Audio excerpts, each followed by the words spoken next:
Okay, next up on the bench, this is not a Goodwill find. There's a little bit of backstory with this. So, customer brought this in, wanted me to restore it. And it's a Thorens TD 165. Springs are shot. I mean, you can see the shape it's in. Really, really rough. No cover, no, not hinges, but the little pegs that go in here for the cover to swing on. Missing a cap here. I'm not sure the state of the head shell. But anyway, talking to the customer and just started pricing this out. And I'm like, this is going to be a pretty expensive endeavor. There was another TD 165 in the shop that I said, you know, if rather than put money into this one, and this was, he was given this, someone gave him the turntable, no sentimental value. You know, I said it's not really going to be cost effective to restore this one when there's one that's completely done, that's all ready to go. If you really, really want a Thorens. And he said, well, I don't know that I really want a Thorens, and you know, worked out some other stuff for another turntable, and at least I think he came back and got the other turntable. But anyway, he said just keep it. So I got this Thorens. I was going to keep it for parts. I don't see many Thorens TD 165s. I've sat on this for probably 4 months, and I finally decided I needed a break from the Goodwill find turntables, which, I mean, this is kind of what they were. But again, this was not a Goodwill find, so I'm going to go ahead and start working on this. So first, let's look at the state of the turntable and the motor. I do have some parts that I ordered for it a long time ago. But let's see. The motor is spinning. I believe it is. I believe I checked it, and I think it is spinning. So, yep, it's turning. You can hear that noise it's making. I think once I get a belt on it, that will probably go away. And I did buy some, I don't think these are OEM Thorens belts. So normally I get them from Vinyl Nirvana. They were out at the time I purchased the belts. I bought these off of Amazon. They're supposed to be OEM Thorens. I mean, it kind of looks legit, but the other Thorens belts I've got, the text is a little bit cleaner. Not saying this is not an actual Thorens belt. I'm just saying that I don't know that to be a fact. So let's get this on here. It's got to ride really low.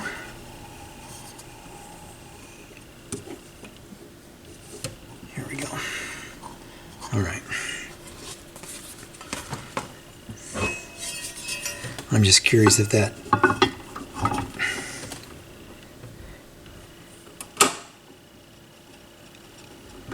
yeah, so that sound is gone now.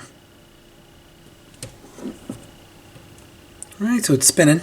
I'll have to check the speed later. I'll have to grab my phone. I don't have it in front of me right now, so motor's working. We will do some work to the motor, but I wanted to confirm its operation before I got too far. So what I'm going to do first is clean this thing up. Pretty disgusting. So I'm going to go ahead and get one of my Clorox wipes, wipe this down, and get it all cleaned up. And then maybe we'll do a sound check just to see what's going on with sound. I'll get my phone, we'll do a speed check, and then we'll get into some of the stuff that we're going to do in terms of, I got a spring kit from Vinyl Nirvana. We'll replace the springs on it. So anyway, let's get on to cleaning this up.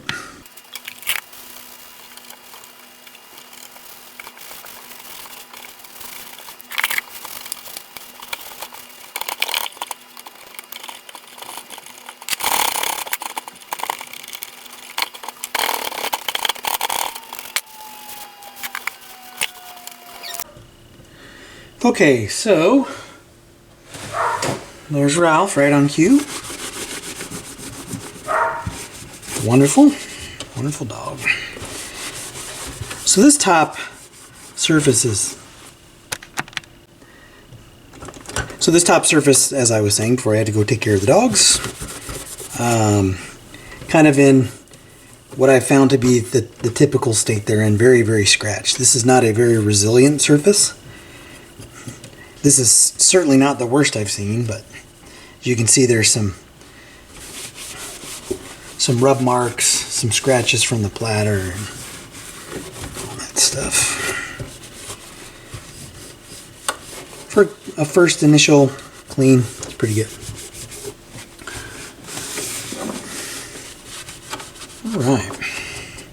I actually have a TD165, so I'm going to go grab the head shell, and we're going to connect this, and we're going to see what it sounds like, how it sounds. Pretty dirty.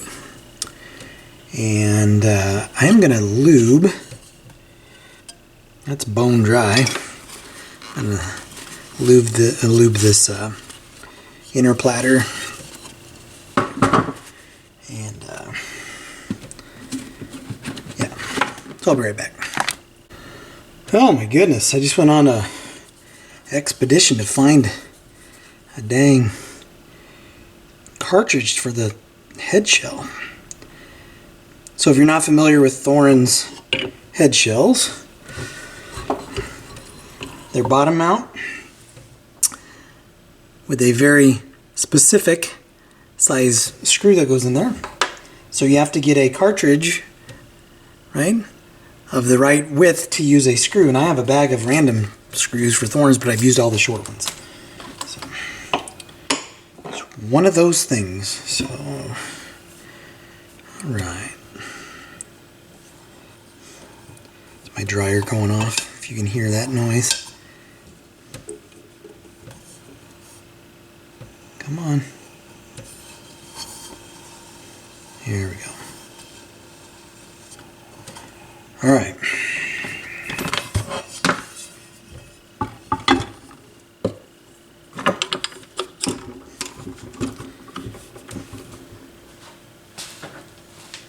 So I went and grabbed mine.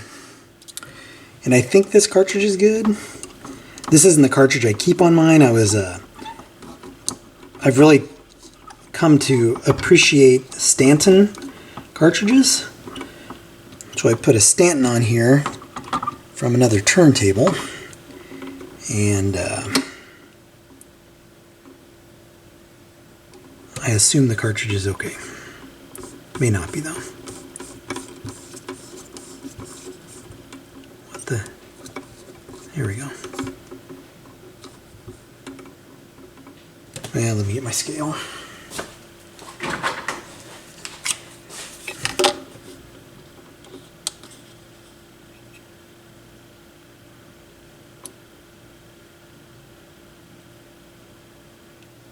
So this should be like 2.25 with the brush. 2.21, perfect. I'll just move that a hair to make sure I got it.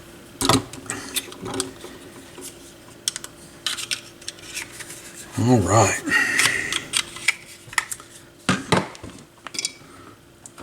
So let me connect this to sound, grab a test record, and we will give it a whirl, see what happens. Oh, that's not going in there very well. And I don't see a ground wire. Alright, I'll be back. Alright, let's see what happens.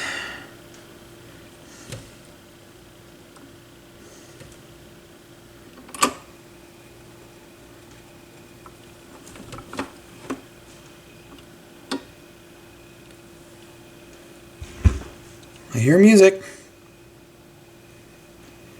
Or I hear sound, I should say.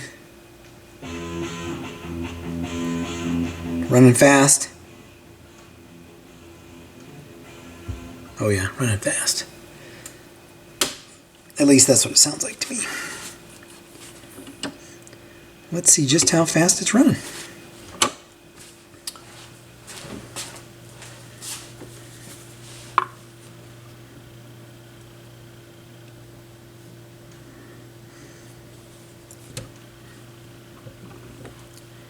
That may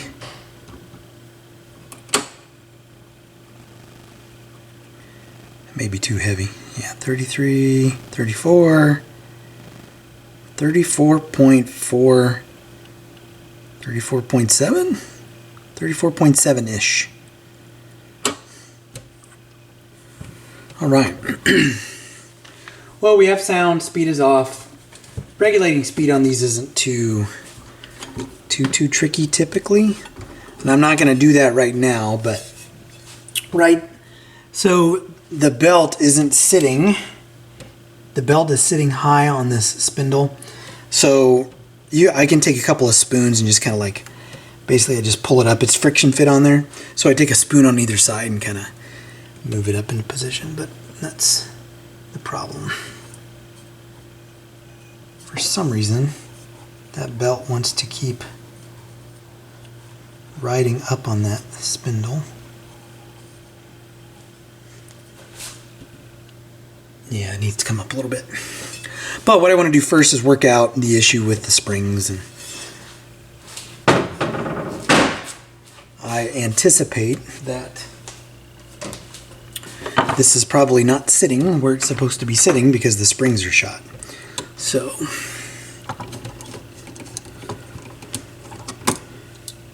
but we have sound, so that's good. So I'm going to flip this over and let's take a look at the springs underneath. And what we got going on there.